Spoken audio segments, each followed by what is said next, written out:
हाँ जी, तो आप सभी के लिए मैं लेके आ गया हूँ आपका आंसर की और बहुत ही सटीक आंसर की होने वाला है, बिल्कुल सही-सही होने वाला है। तो ध्यान से देखोगे, आपका पहला क्वेश्चन है हड़प्पा लिपि के संदर्भ में निम्नलिखित में से कौन-सा कथन सही है? तो आप ध्यान से देखोगे कि इस लिपि को अभी तक पढ़ा नहीं जा सका है, तो इसका आंसर होगा सी।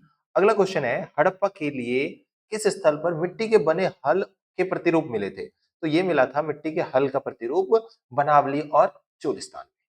अब यहाँ पे देखोगे बुद्ध के जीवन काल और उनके मृत्यु के बाद बौद्ध धर्म तेजी से फैला। बिल्कुल सही था ये। और लोग समकालीन धार्मिक प्रथाओं से असंतुष्ट थे, ये भी सही था। और उस युग में तेजी से हो रहे सामाजिक बदलावों में उलझनों को बांध रखा था। तो बिल्कुल ए और बी सही है। मतलब आंसर ए उसकी सही व्याख्या करता है। क्वेश्चन नंबर 4 है जैन धर्म के बारे में। तो जैन धर्म के बारे में आप देखोगे कि जन्म और पुनर्जन्म का चक्र कर्म द्वारा निर्धारित होता है, पहला सही है। तो ये आंसर खत्म हो गया हमारा। संसार के त्याग की आवश्यकता है, संसार से के त्याग की आवश्यकता है, बिल्कुल संसार को त्यागने की आवश्यकता है। तो दूसरा भी सही है, तो इसमें दूसरा नहीं है तो ये भी चला गया। मोक्ष प्राप्ति के लिए सांसारिक अस्तित्व का अनिवार्य नियम है, ये गलत है। अस्तित्व का एक अनिवार्य नियम है, सांसारिक अस्तित्व एक अनिवार्य नियम है। नहीं, अहिंसा का सिद्धांत महत्वपूर्ण है, फोर्थ सही है बिल्कुल। तो ये फर्स्ट, सेकंड और fourth option C is right. अब यहाँ पे मैच करना है भाई। मगध पहले का क्या होता है आपका? पटना। मगध का पटना। अब ये जानते हो आप सभी कि मगध का कैपिटल जो था वो पटना था। तो ए का थ्री आप देखो इसमें भी है और इसमें भी है। गांधार, गांधार का जो था आप देख सकते हो, गांधार जो बोलते हैं आज के टाइम में कहाँ है? पूर्वी अफगानिस्तान। तो सी का क्या है? फर्स्ट। सी का फर्स्ट देखो, सी का फर्स्ट इन तीनों में है। और कौशल या फिर अवंती, अवंती का था उज्जैन। बी का फोर, बी का फोर इसमें है। तो आपका एक ऑप्शन खत्म हो गया, option C is right. Next देखो जरा, क्वेश्चन नंबर 6 कहता है प्रभावती गुप्त, प्रभावती गुप्त जो है वो किस लिए फेमस थी, किस लिए वो जानी जाती हैं, क्या रीजन था जो वो महत्वपूर्ण रही है? तो इसका आंसर है आपका कि प्रभावती गुप्ता जो थी वो चंद्रगुप्त द्वितीय की पुत्री थी और वकाटक राजा की पत्नी थी। तो ये भी बिल्कुल सही है। ये पहचान करना है भाई कि कहाँ का टेम्पल है। तो ये आप देख पा रहे हो कि वृद्धेश्वर टेम्पल, कैलाशनाथ मंदिर, देवगढ़ मंदिर या फिर महाबलीपुरम मंदिर है ये। तो ये है आपका कैलाशनाथ मंदिर, ऑप्शन बी। अगला क्वेश्चन है निम्नलिखित में से किस राज्य में कैलाशनाथ मंदिर स्थित है? आपका है कैलाशनाथ मंदिर और ये है आपका question number, just second, Kailashnath मंदिर किस राज्य में स्थित है?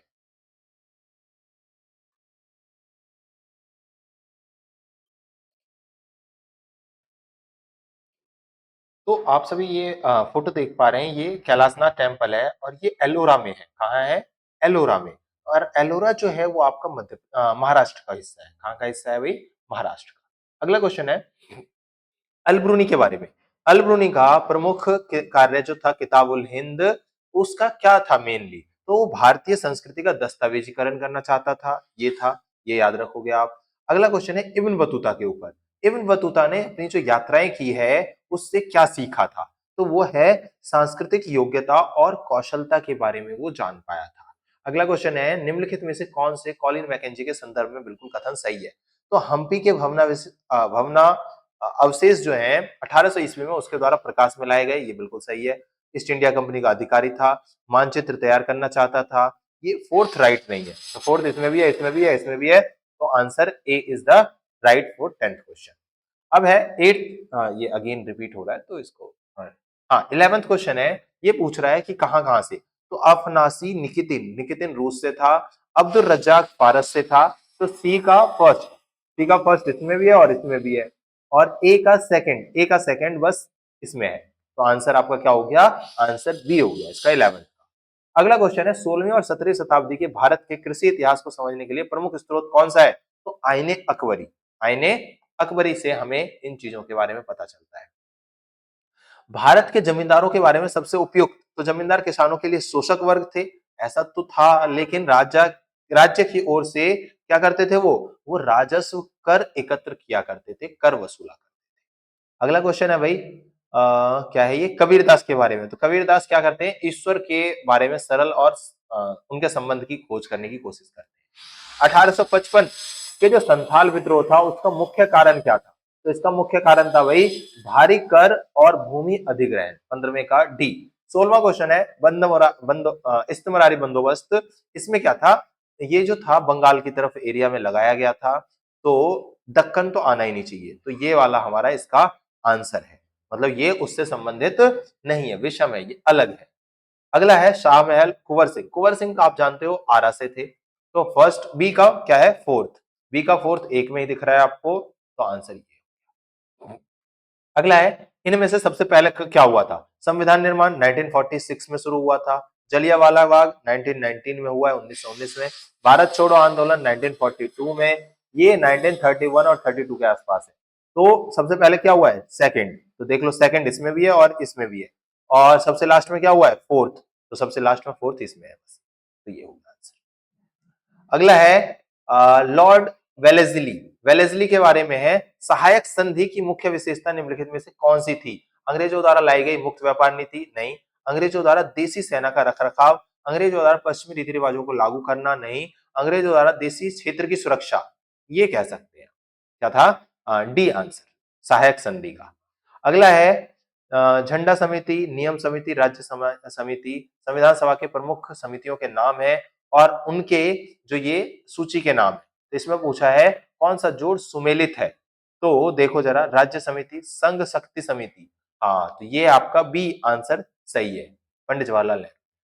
अगला क्वेश्चन है, निम्नलिखित में से जानकारी, वे संविधान सभा के अध्यक्ष थे, वे स्वतंत्र भारत के पहले राष्ट्रपति, बस, तो फिर सिंपल है, राजेंद्र प्रसाद, डॉक्टर राजेंद्र प्रसाद। तो ये था आपका आंसर की, जो भी आया था आपके 21 एमसीक्यूज थे, इनको आपने अच्छे से कर लेना है, मैच कर लेना है, क्या क्या सही है और कितना सही गलत। अब देखो, अशोक के प्रशासन को समझने के लिए अशोक के अभिलेख सबसे महत्वपूर्ण स्रोत है, इस कथन की व्याख्या तो आप इजिली बता सकते हो कि हमें उसके बारे में कैसे पता चलता है, या फिर मौर्य साम्राज्य का इतिहास, ये तो आप आसानी से बता सकते हो, इसमें बुक्स के बारे में, वहां के जो हस्तलिपि थे, वहां के जो स्कल्पचर्स थे, मूर्ति कला, उन सब चीजों से। अगला है ईसा पूर्व प्रथम सहस्त्र शताब्दी का विश्व इतिहास में एक महत्वपूर्ण मोड़ माना जाता है, इस कथन को न्याय संगत ठहराइए। तो इसको बताना है भाई कि प्रथम सहस्त्र शताब्दी कैसे अलग था, क्या क्या उसमें बदलाव आए थे, उन कारणों का विश्लेषण कीजिए जिनके कारण विजयनगर साम्राज्य का पतन हुआ। तो ये पतन में बताना है भाई कैसे 1565 में युद्ध हुआ था, तालीकोटा का युद्ध, जिसमें राम राय ने युद्ध लड़ा था, वो सारी एक्सप्लेन कर देते आप, आपको नंबर मिल जाएंगे। अमर न्यायिक प्रणाली चाहे तो ये भी कर सकते हो, ये भी इजी था। मुगल काल के दौरान आम लोगों के अधिकारों की वकालत करने में पंचायत की भूमिका की परख कीजिए। तो ये आपको एक्सप्लेन करना था कि पंचायत किस तरह से लोगों के भले के लिए काम करता था, लोगों का जो भी प्रॉब्लम आती थी, उन प्रॉब्लम्स को कैसे ये सुनता था। तो इसको आप आसानी से कर सकते हो। अगला 1857 के विद्रोह, 1857 के विद्रोह में जिसमें हिंदुओं और मुसलमानों दोनों का नफा नुकसान बराबर था, इस कथन का व्याख्यान कीजिए। देखो, 1857 में देश में ज्यादा बंटवारा हुआ नहीं था, अंग्रेजों ने बंटवारा जो करना शुरू किया हिंदू मुस्लिम अलग अलग, वो 1905 में हुआ था, बंगाल विभाजन से पहले, बंगाल विभाजन के टाइम पे। तो उससे पहले ये एकजुट ही हुआ करते थे। तो इसीलिए 1857 के विद्रोह में जो युद्ध हुआ था, उस युद्ध में दोनों का ही एक बराबर नफा नुकसान था। संविधान सभा में डॉक्टर बी आर अम्बेडकर की भूमिका, इन्होंने जो प्रारूप समिति के अध्यक्ष थे, इन्होंने किस तरीके से प्रारूप समिति को रेडी किया था, वो सारी बातें आपको इसमें लिखना था। अगला क्वेश्चन है, महाभारत काल के दौरान पारिवारिक रिश्तों की कुछ खास विशेषताएं होती थी, इस कथन का व्याख्या कीजिए।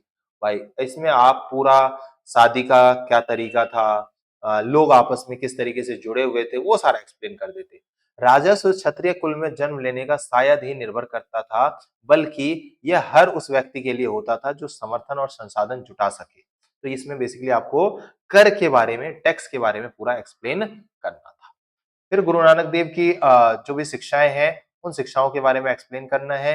तो इस तरीके से आपने अच्छा एक्सप्लेन कर दिया होगा। कैसा एग्जाम गया, एमसीक्यूज कितने सही हुए, आप कमेंट बॉक्स में जरूर लिखकर बताएं। और आपको अलग अलग जितने भी सेट आए थे, सभी का आंसर की प्रोवाइड कर दूंगा मैं अभी। और ये पीडीएफ आपको टेलीग्राम चैनल पर भी मिल जाएगा, जिसके लिए आपको लिंक डिस्क्रिप्शन में प्रोवाइड है, उस पर आप जाकर जुड़ सकते हैं। चलिए, थैंक यू सो मच।